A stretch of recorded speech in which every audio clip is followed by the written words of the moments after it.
This was a Jesus who didn't die, who took revenge on his enemies and who kissed Mary Magdalene on the mouth.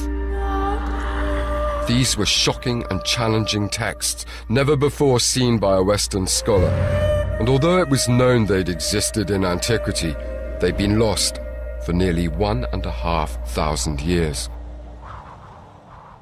What these documents show us is that in the early centuries, in the 100 or 200 years after Jesus' death, there were alternative visions of what Jesus was all about and what Christianity was supposed to be, different understandings of who God was, or even how many gods there were. And most of these documents claim to be representing the views of Jesus himself. And so these provide us with an alternative vision of what Jesus himself might have actually taught during his public ministry.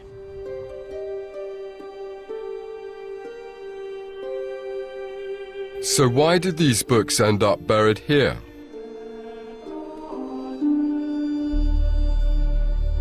Well, scholars believe they came from a nearby monastery from the 4th century, now in ruins. The texts may well have belonged to the monks who lived here. And when Bishop Athanasius issued his stern edict, they should have got rid of those books, deemed heretical. But they couldn't bring themselves to destroy them, perhaps because they found wisdom and consolation in their words. So they simply buried them, in order that they might be uncovered again some other day.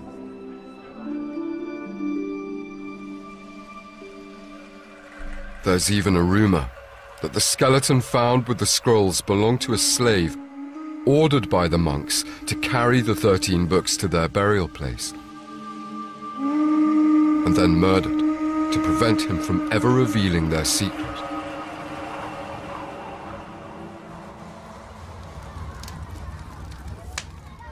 Despite the monks' best efforts to protect their texts, ironically it was after their discovery by the Bedouin farmers in 1945 that they nearly didn't survive.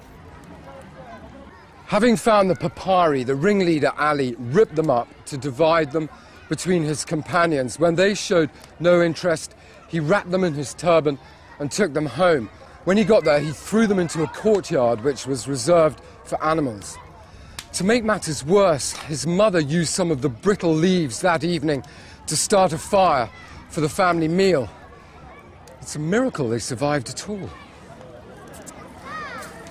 But survive they did, and one way or another the texts found their way north to the safety of one of Egypt's most respected museums.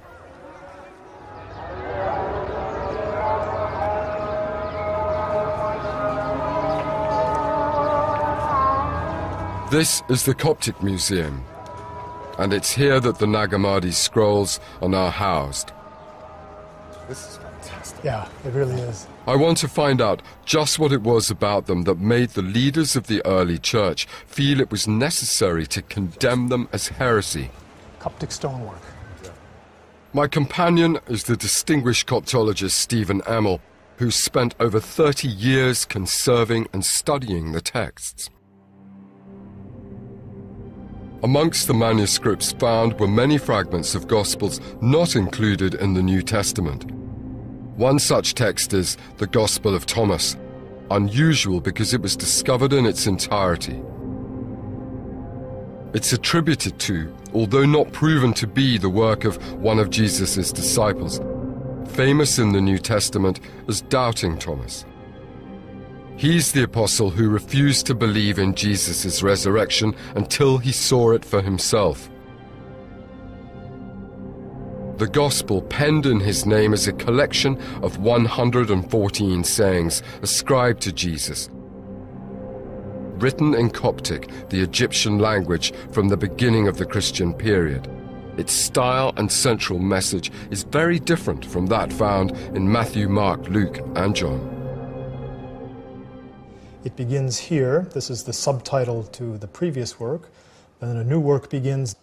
These are the secret words that the living Jesus spoke, and Didymus Judas Thomas wrote them down. And then what follows in the Gospel is simply a series of sayings of Jesus. Most of them are introduced with the simple phrase, Jesus said. But there is no narrative framework. There's no mention of his death, no mention of his resurrection. Rather, it's things that Jesus said, puzzling things, and the point is for the reader to understand them, to think, not simply to believe. So are the sayings from Thomas similar to the ones that we find in Matthew, Mark, Luke, and John? Many of the sayings in the Gospel of Thomas are identical with sayings that we find in the New Testament Gospels. Some of them are completely new. Perhaps the most famous is at the very end of the Gospel of Thomas, which we have here. Simon Peter said to them, "Let Mary go away from us, because women are not worthy of life." Jesus said, "Behold, I will lead her so that she might become male, so that she might become also a living spirit, like you males. Because any woman who makes herself male will go into the kingdom of the heavens." Now that's a saying we don't find anywhere in the New Testament. I'm not sure I see that going down particularly well in the Western world right now. It's been a very controversial subject of discussion, what exactly is meant there. I'm inclined to agree with those people who argue that it's not literally meant a kind of biological transformation from a woman into a man, but rather, in general, in the ancient world, maleness, and not just human maleness, but maleness as a concept was understood as being more complete, more perfect than femaleness. Partly it was a male chauvinistic society. And so that what's being said here is that any person, and especially any woman, who becomes a more complete or a perfect human being will enter into the kingdom of heaven. Scholarly debate has raged over the historical accuracy of Thomas's Gospel, and much of the argument has concentrated on its date.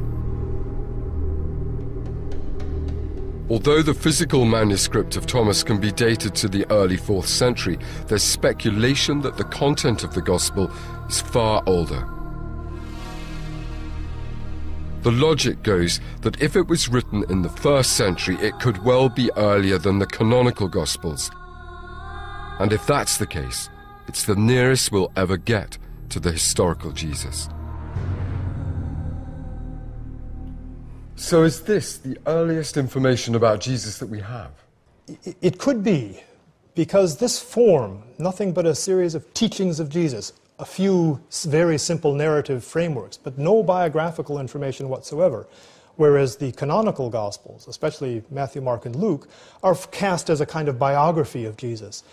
This form, transmitting simply what Jesus said, what he taught, is what scholars have for hundreds of years assumed was the more original form of the Gospel as the message of Jesus. So the Gospel of Thomas, certainly according to its form, could well be historically older, earlier than any of the Gospels in the Bible.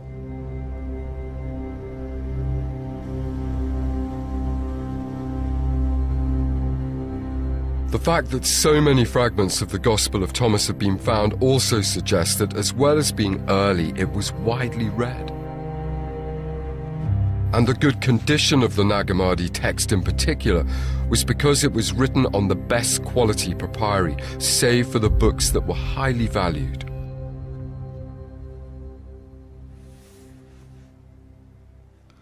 So what exactly was it about the Gospel of Thomas that led to its exclusion from the New Testament?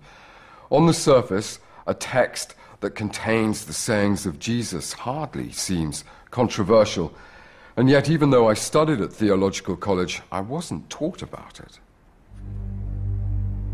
Well, there's a hint in that very first saying in the book. The Gospel starts, "These are the hidden sayings that the living Jesus spoke and that Didymus Judas Thomas wrote down. And he said, whoever finds the correct interpretation of these sayings will never die." And when you read Thomas, this hiddenness is immediately apparent. The Gospel isn't straightforward. It's though it's been written to be deliberately obscure, sayings such as, "If you bring forth what is within you, what you bring forth will save you. If you do not bring forth what is within you, what you do not bring forth will destroy you." Their meaning is cryptic. It's also compelling.